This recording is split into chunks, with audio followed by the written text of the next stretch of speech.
Welcome to this week's live ASX strategy session. Thanks for joining me. Great having you with me for another show. Heaps of things going on. Pullback in the ASX, nearly new highs in the S&P 500. Got a breakout in gold, some interesting things happening in uranium. So lots of stuff to talk about. Also, any stock codes you'd like me to go through, get them ready. We'll go through those in the back end of the show. As always, everything today, general commentary only, doesn't take your personal situation into account. Having been through all that, let's get straight into this week's first chart. And we begin with the ASX 200. And the index has had its biggest pullback in 5 months. But how much more is in this, and what should you consider doing now? And then over in the US, the S&P 500 has also pulled back, but unlike the local market, it's already closing back in on record highs. So I'll come back and talk about that in a moment. But before we get to that, let's start with this latest price action in the ASX 200. So from an all-time high 2 weeks ago, the ASX 200 has quickly pulled back by about 3.9%. And most of that was this week, with sharp falls, and you can see them here on Tuesday and Wednesday. And as I said in the intro, this is the largest fall in 5 months. So the last time we saw a pullback of this size, it was back here in the early stages of that rebound off the April low. Prices initially rallied off the April low, then had a short, sharp pullback. So that was the last time we had a pullback of the current magnitude. So last week we spoke about being mentally prepared for a pullback. So when prices were just below the high, we talked about being mentally prepared for that possibility. And that was because prices were historically elevated above the 50-day moving average. I got the 50-day and the 100-day moving average, and we put on an indicator last week which showed prices were historically stretched above that 50-day average. And when that happens, the odds of a pullback increase. So why didn't I suggest taking profit last week instead of just saying we'll be mentally prepared? And the reason for that is we can never consistently predict pullbacks with certainty. So rather than trying to jump off and then get back in, jump on and off trends, my experience is that the money's made by maximizing time on a trend. So not trying to get the every back and forth, but maximizing time on a trend. And this means riding out pullbacks when they occur as much as it is possible to do so.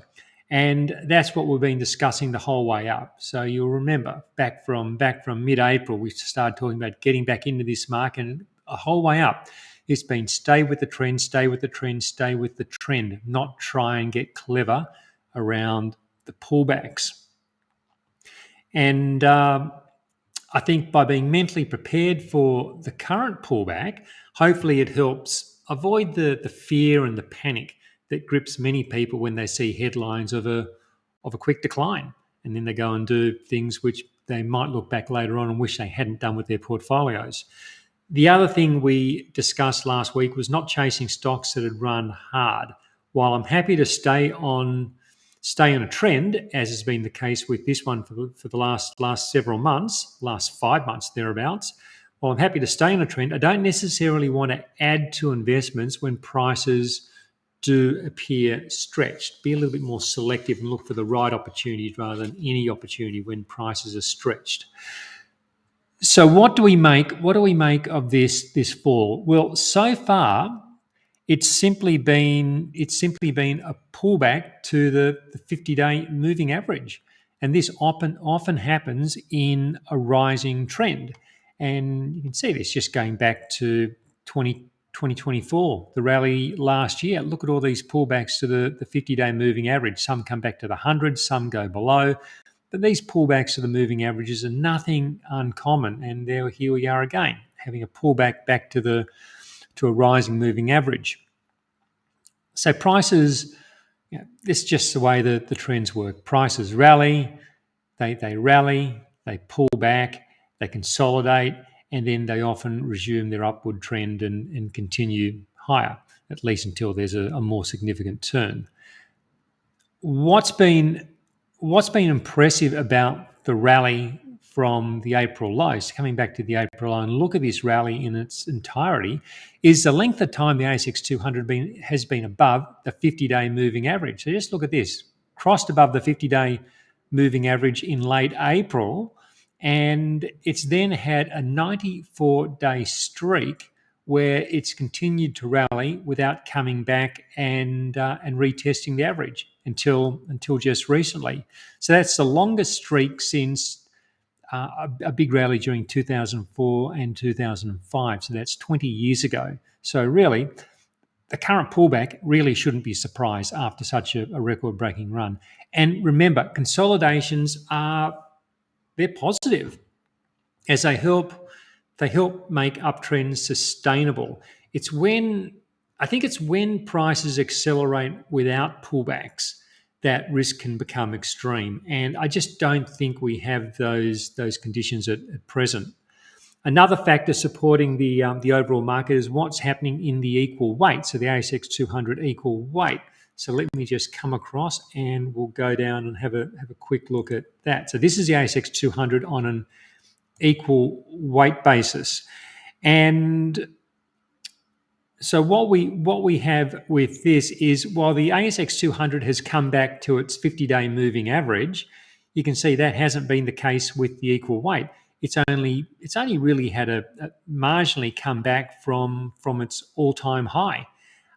So it's still comfortably above that 50-day moving average. So that suggests to me that the weakness is largely in the big caps, and the broader market is actually holding up quite well. So this week's fall has it hasn't been a quick retreat for stocks generally. So we had just remember back the ASX 200 had that quick pullback, but look at the equal weight. That's showing you that the most stocks, the rank and file within that top 200, they haven't had that same experience. And we can see that in the resilience that we're seeing in the equal weight. So rather than, I think the selling has really been focused on some of the big names, not the market generally. It's also fascinating to see what's happening in the small ordinaries and the emerging companies index. And I'm going to come back and we're going to look at them a little bit later after we look at the US markets. So when we look at this, I think the underlying structure here remains bullish. We've got the rising moving averages. Both the 50 and the 100-day moving averages are trending higher. Prices above the moving averages, and I think the odds favour higher levels in the coming months. But of course, there are going to be consolidations along the way, and this one which we're seeing, particularly in the ASX 200, but also this little pullback we're getting in the equal weight, I think it probably has more in it. It's hard to imagine the equal weight is going to sustain an ongoing upward trend without the ASX 200 index itself. So I think there's a good chance that we could be in for a multi-week consolidation. And if that were to happen, that could then become the platform for higher levels into year end. So I think that overall trend is up, and let's watch and see whether we get a consolidation in the coming weeks.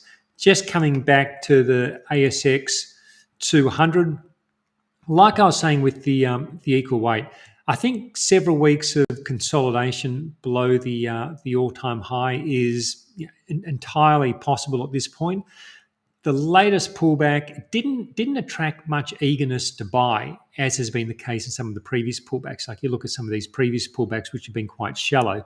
This one's got a bit more depth to it. So that eagerness to buy hasn't come in as quickly. So I think that maybe a bit of a base building period might be necessary to support higher levels.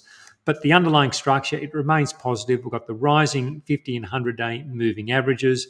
Price is above those averages, and there's that sequence of rising lows all the way up, and of course the rising highs which have come with it. I think the odds favour that this is a pause, that this is a pause in the trend, not a change in the trend.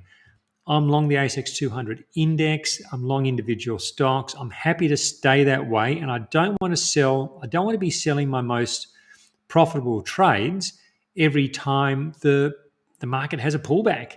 Rather, what I'd prefer to do and what I am doing, I'm using those wide trailing stops to help see off these pullbacks when they occur, and keep me in these trends for as long as possible. Okay, let's go over to the US now. First of all, though, if you're getting some value, please hit that like button. Please leave a short comment. Just, hey, thanks for the video. Tell me what you think. Tell me what you think the market's going to do next. Should we stay with this trend or jump off it? And it helps a lot when you hit that subscribe button and leaves comments, because then YouTube shows other people. That helps me heaps. So please do that. Okay, so over to the S&P 500. And well, it's been a positive week for US stocks. Prices started the week lower, but then that dip was quickly bought, and the S&P 500 is now on the cusp of a new all-time high. Last week, I said to keep an eye on the 20th of August low. And I thought that could be a trigger point for maybe a multi-week consolidation, maybe a retest of the 50-day moving average. But when prices got close to it, they never broke below it. They got close, they started to get within range of retesting it, but the level held, and prices have since rallied. So that tells us that the momentum remains to the upside. It's interesting to see a similar picture playing out in the Dow. So let's just go to the Dow Jones Industrial Average, and it's that similar picture in that this latest price action, it looks like a bit of a zigzag pullback. You can see the three legs to it: leg down, rebound, leg down. So it's got that zigzag appearance to it. And it's also come back to support, which is around 4,500. You can see takes in these previous highs, and now we've got this recent low. So a bit of a support area there in the Dow with this zigzag corrective structure to it. The Dow has also been trending higher in a nicely structured manner pretty much since these lows in April. It's been a case of where there's been strong rallies and then consolidations followed by strong rallies and consolidations. And you can see prices have really been stepping higher. So you have a step up, and then you've got a landing. So the landing is the moving averages, the step up, back to the landing, and so on. And that's been pretty much the process since April. It looks to me that this is a market with higher levels ahead. I think we're going to see a new all-time high in the near term. The Nasdaq also looks constructive when we look at what's going on in the Nasdaq. It made an all-time high in mid-August, followed by this corrective-looking consolidation back to the 50-day moving average, and now we have this strong rally off the 50-day moving average. So all up, this is a bullish price action across the board. When you look at those three key indices, there's that bullish price action across the board. Just coming back to the S&P 500, and I've been saying that the potential for a multi-week pullback or a multi-week consolidation exists. But until we get the price action that gives us a clear signal that that's underway, that this path of least resistance remains up. And when a trend is up, I don't want to second guess it and stand in its way. I think a really good example, just from the last few months, is what's happened over June, July, and August. So, as you'll probably know, this is a seasonally weak part of the year. Sell in May and go away, all that sort of stuff. It's a well-known seasonally weak part of the year. Yet all three of those months, June, July, and August, all three of them have been up. So that's not something we usually see. So if you stayed out of the market based on seasonal patterns, well, you would have missed. Where's the start of June? Here's June here. You would have missed this big rally. So that's why I follow the price action above all else. No one knows what's going to happen next. So I think the best play is to give an uptrend every chance to surprise you on the upside. And I think this has been surprising a lot of people on the upside, particularly people sitting on the sidelines waiting for larger pullbacks to get in. I think a mistake many people make, and I've made this one myself, it's that they decide a trend can't go any further. They say, look, okay, enough's enough. This has been a great run, but this is going to stop. And they get out. But I can tell you from hard-won experience, there's nothing more disappointing and frustrating than jump off a trend and then watch it continue to run without you. So yes, be aware of risk. There's always risk. Pullbacks are always a potential, and some of those pullbacks can become quite nasty pullbacks. So always be aware of risk. Manage it. For me, I manage it with a trailing stop. But I think ultimately we want to be optimistic that a trend can go further rather than being fearful that it's about to end, because I can tell you fear of a trend ending keeps people out. Look at this big section through here. Lots of people stay out fearing it's all going to end. Quickly going over to the equal weight for the S&P 500, and look, just a quick look at this. It remains above. I think it remains a support for the overall bullish backdrop. The key features here, well, we've got the rising 50 and 100-day moving averages. Of course, prices above the averages. So that's that classic bullish structure. And you also notice that clear sequence of rising lows, rising highs. So another bullish marker there. The latest price action.